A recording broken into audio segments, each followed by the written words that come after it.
Hello everyone, welcome back to the channel. देखिए, काफ़ी लंबे टाइम से क्वेरी आ रही थी कि ईपीएफओ ईओएओ की स्ट्रैटेजी क्या रहनी चाहिए, क्योंकि जैसा आपको पता है अभी सीजीएल एग्ज़ाम हमारा 26 को ख़त्म हो जाएगा। ठीक है, आईबी एग्ज़ाम ऑलरेडी 18 को ख़त्म हो चुका है। तो अब आने वाले दिनों में ना दो ही एग्ज़ाम्स बचे हैं लोगों के पास। या तो यूपी पीसीएस बचा है जो कि आपका 13 अक्टूबर को है, या फिर आपका ईपीएफओ का एग्ज़ाम है, ठीक है, जो कि आपका नवंबर में शेड्यूल है। तो मोस्टली जनता के पास ना यही दो एग्ज़ाम के ऑप्शंस हैं। तो आज इस वीडियो में मैं आपको ईपीएफओ 2025 की एक 45 डे की स्ट्रैटेजी बताऊंगा। ठीक है, यहाँ से आप अपने लिए एक रफ प्लान चार्ट आउट कर सकते हैं। जो लोग पहली बार ये एग्ज़ाम देंगे, ठीक है, उनको भी इस वीडियो से काफ़ी हेल्प मिलेगी। मैंने ट्राई किया है कि अगर कोई एकदम बेसिक से प्रिपरेशन स्टार्ट करता है तो उसको एटलीस्ट बेयर मिनिमम क्या क्या चीज़ें ध्यान में रखनी चाहिए। तो चलिए स्टार्ट करते हैं। सबसे पहले देखिए, एग्ज़ाम पैटर्न आपको बता देता हूँ। तो एग्ज़ाम पैटर्न सिंपल है। हमारा एक ऑब्जेक्टिव पेपर होता है और एक हमारा इंटरव्यू होता है। ठीक है, यहाँ पे मेंस वगैरह नहीं होता है। इंटरव्यू आपका यूपीएससी लेता है। ठीक है, ऑब्जेक्टिव 2 घंटे का होता है, 300 मार्क्स का। इंटरव्यू 100 मार्क्स का होता है, और आपकी जो मेरिट बनती है वो ऑब्जेक्टिव और इंटरव्यू को मिला के बनती है। ठीक है, तो यहाँ पे आपको मार्क्स डिस्ट्रीब्यूशन देख के समझ में आ रहा होगा कि आपका जो रिटन है ना, जो आपका ऑब्जेक्टिव पेपर है, वो ऑब्जेक्टिव पेपर आपका सबसे ज़्यादा इम्पॉर्टेंट है। ठीक है, अगर आपका ऑब्जेक्टिव में नंबर कम आएगा, उसके बाद भी मान लो अगर कम नंबर पे इंटरव्यू कॉल आती है, तो आपका सिलेक्शन वैसे ही नहीं हो रहा है। ठीक है, तो आपको यहाँ पे मैक्सिमम मार्क्स स्कोर करने हैं।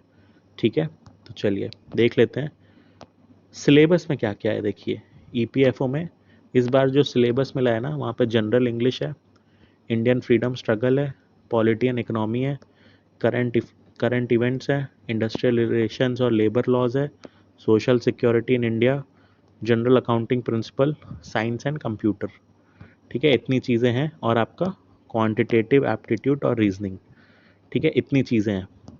अब इसमें अगर आपका एसएससी सीजीएल का बैकग्राउंड है, ठीक है, तो आपका जनरल इंग्लिश और क्वांट और रीजनिंग, ये दो टॉपिक आपके रेडी होते हैं अगर आपने एसएससी या आईबी की तैयारी करी हुई है या किसी भी और एग्ज़ाम की तैयारी की हुई है। अगर आप यूपीएससी एस्पिरेंट हो तो आपके ये दोनों टॉपिक अच्छे से प्रिपेयर्ड होंगे। ठीक है, इसके बाद ये जो बच रहे हैं टॉपिक ना, ये ईपीएफओ स्पेसिफिक टॉपिक्स हैं। ठीक है, ये और किसी एग्ज़ाम में नहीं पूछे जाते हैं। तो यहाँ पे हम टॉपिक वाइज हर सब्जेक्ट की बात करेंगे कि कौन से सब्जेक्ट में क्या रिसोर्सेज रहने चाहिए, किस टाइप के क्वेश्चन आते हैं। चलिए स्टार्ट करते हैं। देखिए, इम्पोर्टेंस ऑफ सब्जेक्ट पता होना बहुत ज़रूरी है, क्योंकि अभी 45 डेज़ का प्लान है। तो आपको सबसे ज़्यादा प्रायोरिटी पॉलिटी और इकोनॉमी में देनी है, क्योंकि ये यूपीएससी के कोर सब्जेक्ट्स हैं। तो अगर कोई यूपीएससी एस्पिरेंट है तो पॉलिटी और इकोनॉमी पे फोकस करना चाहिए। ईपीएफओ स्पेसिफिक आपके देखिए दो सब्जेक्ट्स हैं, लेबर और सोशल सिक्योरिटी। हिस्ट्री और करंट अफेयर्स देखिए स्कोरिंग होता है, क्योंकि डायरेक्ट आता है, फैक्चुअल आता है। क्वांट रीजनिंग पूरा एसएससी टाइप है, स्पीड का खेल है। यहाँ पे अगर स्पीड होगी ना तो आप टाइम बचा लोगे। फिर देखिए ये क्वेश्चन है, ये टॉपिक्स हैं जिनको मैंने रेड में किया है। तो अकाउंटिंग, साइंस और कंप्यूटर, यहाँ पे आपको पढ़ना पड़ेगा। अकाउंटिंग एक्चुअली में ना आपका काफ़ी अच्छे लेवल का पूछता है, एमबीए, ठीक है, बीकॉम, एमकॉम, ठीक है, इस लेवल का पूछता है, तो आपको थोड़ा पढ़ना पड़ेगा। साइंस भी यहाँ पे आपको इन डेप्थ थोड़ा पढ़ना पड़ेगा, क्योंकि वो कुछ कुछ चीज़ें ना जेई टाइप पूछ लेता है। ठीक है, फार्मूले वगैरह पूछ लेता है, जो चीज़ें यूजुअली 11th-12th में लोग पढ़ते हैं वो पूछता है बेसिकली। कंप्यूटर में देखिए, कंप्यूटर अगेन आपका थोड़ा स्पेशलाइज्ड पूछता है। जो बेसिक एसएससी में कंप्यूटर का एग्ज़ाम होता है वैसा नहीं पूछता है। ठीक है, थोड़ा हाई लेवल का पूछता है, कोडिंग वगैरह के क्वेश्चन रहते हैं, कंप्यूटर आर्किटेक्चर के रहते हैं। तो अगर किसी ने क्लास 11th, क्लास 12th में कंप्यूटर ली होगी या फिर कंप्यूटर में इंजीनियरिंग करी होगी तो उसे आसानी पड़ेगी। ठीक है, अब देखिए एक स्टडी टाइमलाइन, एक रफ आइडिया है, आप इसको अपने हिसाब से चेंज कर सकते हो। आप पहले 15 दिन में अपनी फाउंडेशन बिल्ड कर लो, जीएस, क्वांट, लेबर लॉ के बेसिक्स की। नेक्स्ट 15 डेज में आप कवरेज और प्रैक्टिस पे फोकस करो, ठीक है। जॉब स्पेसिफिक फोकस, यानी कि जो भी आपको लेबर लॉ वगैरह के क्वेश्चंस आ रहे हैं वो सब आप PYQ सॉल्व कर लो, मॉक टेस्ट सॉल्व कर लो, फिर आप रिवीजन करो और फुल लेंथ मॉक्स दो। लास्ट में अपने क्विक नोट्स और फाइनल मार्क्स अपने देके आपका 45 डेज में ना एक अच्छा बेस तैयार हो जाएगा। सबसे पहले पॉलिटी की स्ट्रैटेजी देखते हैं। तो देखिए पॉलिटी में सिंपल स्ट्रैटेजी है, डायरेक्ट लक्ष्मीकांत से स्टेटमेंट बेस्ड क्वेश्चन आते हैं, ठीक है। वन वर्ड यहाँ पे नहीं आता है, स्टेटमेंट बेस्ड क्वेश्चन डायरेक्ट आपको लक्ष्मीकांत से देखने को मिल जाएंगे। फोकस एरिया आपका क्या होना चाहिए, fundamental rights, DPSP, parliament, president, supreme court, high court, emergency provisions, ये आपके फोकस चैप्टर्स होने चाहिए, ठीक है। आपको ये चैप्टर्स, क्योंकि पार्लियामेंट चैप्टर ना लक्ष्मीकांत में बहुत बड़ा है, आई थिंक 45 पेजेस का चैप्टर है और इसमें बहुत सारे फैक्ट्स हैं, तो आपको बार बार फ्रीक्वेंट रिवाइज करना पड़ेगा और PYQs को सॉल्व करते रहना पड़ेगा, ठीक है। पॉलिटी के बाद नेक्स्ट हम लोग इकोनॉमी देख लेते हैं। देखिए इकोनॉमी में ज़्यादातर क्वेश्चन आपके NCERT या फिर बजट और इकोनॉमिक सर्वे से पूछता है। फोकस आपका इन्फ्लेशन, बैंकिंग, फिस्कल पॉलिसी और गवर्नमेंट स्कीम्स पे होना चाहिए, ठीक है। करंट इश्यूज में जैसे नीति आयोग वगैरह पूछ लेता है, सोशल सेक्टर स्कीम्स पूछ लेता है, अनएम्प्लॉयमेंट से रिलेटेड कोई चीज़ पूछ लेता है। तो ये सारी चीज़ें एक बेसिक UPSC एस्पिरेंट तैयारी करता है तो उसकी ये सब कवर रहती हैं। तो आपको वैसे ही यहाँ पे अपने UPSC के ही सोर्सेज को एक बार रिवाइज कर लेना है, ठीक है। आप चाहते हैं अगर आपको ये सारे टॉपिक्स ना आप गूगल पे करोगे या यूट्यूब करोगे ना, तो आप मृणाल, ठीक है, आप इनके चैनल पे जाके ये सारे टॉपिक स्पेसिफिक पढ़ सकते हो। हिस्ट्री की बात कर लेते हैं। तो देखिए हिस्ट्री में ना आपका स्पेक्ट्रम करके बुक आता है मॉडर्न हिस्ट्री का, यहाँ पे आपको मेजर जो भी क्वेश्चन पूछेगा वो कवर हो जाएंगे आपको। लेकिन हिस्ट्री में फोकस क्या करना है, आपको हिस्ट्री में ऐसे लोगों पे फोकस करना है जो लेबर लॉज से रिलेटेड थे, जिन्होंने लेबर रिफॉर्म्स के लिए काम किया था, जैसे NM लोखंडे, ठीक है। तो NM लोखंडे पे PYQ भी आया हुआ है EPFO में, ठीक है। और NM लोखंडे ये आपके स्पेक्ट्रम में एक पैराग्राफ में मेंशन्ड है, ठीक है। तो आपको इस टाइप की पर्सनालिटीज़ पे ज़्यादा फोकस करना है, ठीक है। इसके बाद आपका फोकस होना चाहिए 1857 रिवोल्ट, कांग्रेस के phases, quit India, Gandhian movements यानी कि नॉन कॉपरेशन, सिविल डिसोबीडियंस, ये सब पूछता है, ठीक है। और यहाँ पे भी आपके स्टेटमेंट वाले क्वेश्चंस आते हैं, ठीक है, वन वर्ड क्वेश्चन नहीं आते हैं। अब देखिए सबसे इंपॉर्टेंट है लेबर लॉ। लेबर लॉ सबसे इंपॉर्टेंट है, 4 आपके लेबर कोड्स थे, ठीक।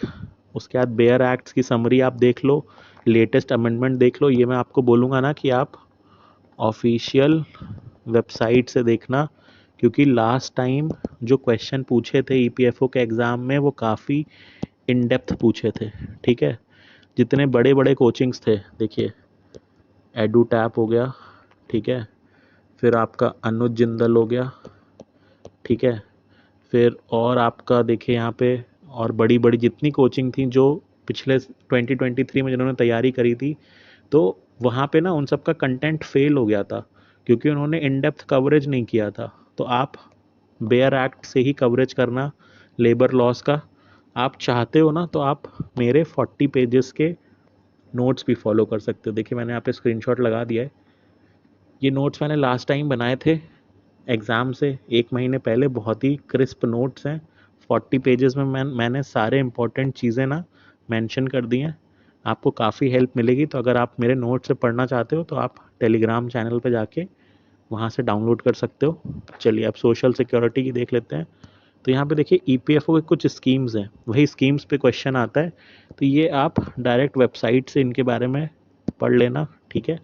ESIC के बेसिक्स पढ़ लेना, फिर गवर्नमेंट की कुछ स्कीम होती हैं, अटल पेंशन योजना, ठीक है, तो जीवन ज्योति बीमा योजना, ये जितनी भी स्कीम्स हैं सोशल सिक्योरिटी वाली, ये आपको पढ़नी पड़ेंगी। और यहाँ पे भी ना स्टेटमेंट बेस्ड क्वेश्चन आएगा, ठीक है, वन वर्ड नहीं पूछता है, स्टेटमेंट बेस्ड पूछता है।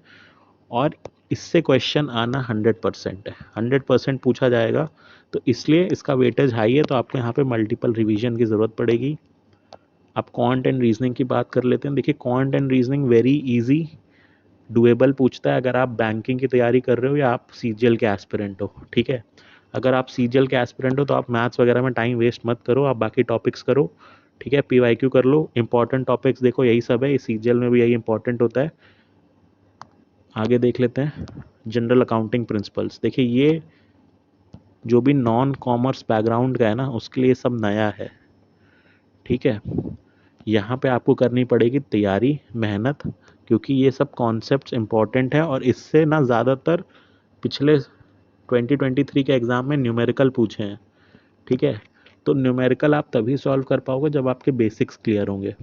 तो यहाँ पे आपको यूट्यूब पे आई एग्ज़ाम बी करके चैनल है, इन्होंने बहुत अच्छे से सब बेसिक्स पढ़ाए हुए हैं। या फिर आप सीए का कोई भी चैनल देख सकते हो, जो लोग सीए एग्ज़ाम के लिए पढ़ाते हैं, वहाँ पे आप ये टॉपिक सारे समझ सकते हो अच्छे से। मेरी आपसे रिक्वेस्ट ये है कि आप इन कोचिंग्स को अवॉइड करना, बिकॉज़ ये इतने अच्छे से नहीं पढ़ाते हैं, ठीक है, और इसमें आपका टाइम और पैसा सब कुछ वेस्ट होगा, ठीक। चलिए नेक्स्ट देख लेते हैं, साइंस और कंप्यूटर। देखिए साइंस में ना आपका 6 to 10 की समरी आप कर लो, फिजिक्स केमिस्ट्री बायो के बेसिक्स कर लो, क्लास 11th क्लास 12th की साइंस की बुक्स कर लो बेसिक, ठीक है, फॉर्मूले वगैरह पूछ लेते हैं ये लोग कभी कभी। कंप्यूटर में देखिए आपको थोड़ा डेप्थ में करना पड़ेगा, क्योंकि कंप्यूटर में पिछली बार क्वेश्चन लेटेक्स पे भी आया है। अब जो लोग कंप्यूटर साइंस बैकग्राउंड से नहीं है, उनको लेटेक्स समझ में नहीं आएगा कोड क्या लिखा हुआ है, ठीक है। कंप्यूटर आर्किटेक्चर से क्वेश्चन पूछा हुआ है, तो CSIT ग्रेजुएट्स को तो कंप्यूटर करने की ज़रूरत नहीं है, लेकिन अगर आप किसी दूसरी फील्ड से हो तो आपको कंप्यूटर करना पड़ेगा। और कंप्यूटर में देखिए बेसिक नहीं पूछता है, हाई लेवल पूछता है। ये नहीं पूछता है कि रैम रोम में क्या फ़र्क है, ये सब नहीं पूछता इसमें, ठीक है। तो अगर कोई कोचिंग आपको ये सब पढ़ा रही है ना, तो आपका टाइम वेस्ट कर रही है, उसको प्लीज़ अवॉइड करिएगा। पढ़ने का बेस्ट सोर्स क्या है? बेस्ट सोर्स ये है कि आप 11th और 12th की कंप्यूटर साइंस की NCERT रीड कर लो, ठीक है, आपको समझ में आ जाएगा थोड़ा बहुत। बहुत ज़्यादा कोडिंग नहीं पूछते हैं, बेसिक कमांड पूछते हैं, ठीक है। आगे अब देखिए मॉक टेस्ट कैसे अटेम्प्ट करना है। तो देखिए आपको ना स्टार्टिंग में तो सेक्शनल मॉक देने हैं। ट्राई करो कि आप labour law, social security schemes, इन सब के मॉक टेस्ट दे दो सेक्शनल। फिर आपको 7 से 8 full length mock test attempt करने हैं, और ट्राई करो ना कि मॉक टेस्ट में आप अटेम्प्ट हाई करो, ठीक है। जब आप मॉक टेस्ट में ज़्यादा अटेम्प्ट करोगे ना, तो आप रियल एग्ज़ाम में थोड़ा सा कम करोगे, तो वो अच्छा है। अगर आप मॉक टेस्ट में ही कम करने लगोगे तो रियल एग्ज़ाम में आपका अटेम्प्ट और कम हो जाएगा, ठीक है। तो वहाँ पे निकलने के चांसेस कम हो जाते हैं हमारे। हम ये चाहते हैं कि ज़्यादा से ज़्यादा अटेम्प्ट हो, ताकि अगर गलत भी हो तो भी हमारा कट ऑफ क्लियर हो जाए, ठीक है। तो आप अपनी मिस्टेक्स को एक जगह नोट करते रहना, 1 पेजर बना लेना, ऐसे एक A4 शीट लेना, A4 शीट में अपनी सारी गलतियां लिखते रहना, ठीक है। और एग्ज़ाम से पहले यही पढ़ के आपको जाना है, ठीक। टाइम बाउंड मैनर में प्रैक्टिस करना है। देखिए बेस्ट मॉक इस समय आपके लिए PYQs हैं, PYQ से बेस्ट कोई मॉक नहीं है, ठीक। सेकंड बेस्ट मॉक क्या कर सकते हो आप, कि मार्केट में ना डिफरेंट कोचिंग्स के मॉक अवेलेबल हैं, आप जाके उन्हें परचेज कर सकते हो। और जैसे मान लीजिए आपने सोशल सिक्योरिटी स्कीम्स के ना 5 मॉक खरीद लिए मार्केट से, अलग अलग कोचिंग के, आप वो लगा के यहाँ से नोट्स बना सकते हो कि ये लोग क्या क्या पूछ रहे हैं, तो आपको फोकस एरिया दिख जाएगा, ठीक है। अब देखिए कुछ फाइनल टिप्स हैं मेरी तरफ से। सबसे पहले तो ये है कि लेबर लॉ और सोशल सिक्योरिटी, इसको इग्नोर नहीं करना है, क्योंकि यहाँ पे आप मैक्सिमम मार्क्स लेके आ सकते हो, क्योंकि ये इजी होता है, ठीक है। एक बार अगर आपने समझ लिया, रट्टा मार लिया ना, तो इसमें कुछ चेंज नहीं होगा। चाहे वो सिंगल 1 वर्ड पूछें, चाहे स्टेटमेंट बेस्ड पूछें, आपने रट्टा मार लिया तो आप कर लोगे। फिर लेबर कोड और स्कीम्स को ना 3-4 बार रिवाइज करना, क्योंकि भूल जाओगे, बहुत ज़्यादा डेटा रहता है, सेक्शन नंबर रहते हैं, सेक्शन नंबर के अंदर पेनल्टी परसेंटेज वगैरह बहुत कुछ रहता है, तो आप भूल सकते हो, इसलिए इसको रिवीजन मैक्सिमम देना है। नए टॉपिक्स को देखो अवॉइड करना है, ठीक है। बैलेंस्ड रहना है, मतलब कि GS भी करो, जो जॉब स्पेसिफिक टॉपिक्स हैं, यानी आपके जो EPFO स्पेसिफिक टॉपिक्स हैं, लेबर लॉज और सोशल सिक्योरिटी स्कीम, वो भी करो। और एप्टीट्यूड वगैरह आप देख लो, अगर आपका अच्छा है ऑलरेडी तो आपको यहाँ पे टाइम इन्वेस्ट करने की ज़रूरत नहीं है। बट अगर आपका एप्टीट्यूड उतना स्ट्रांग नहीं है, तो मैं आपको रिकमेंड करूँगा कि आप डेली 1 आवर प्रैक्टिस कर सकते हो, ठीक है फ्रेंड्स। तो आप टेलीग्राम चैनल ज्वाइन कर लेना, वहाँ पे आपको मेरे नोट्स मिल जाएंगे। मिलते हैं नेक्स्ट वीडियो में। Thank you.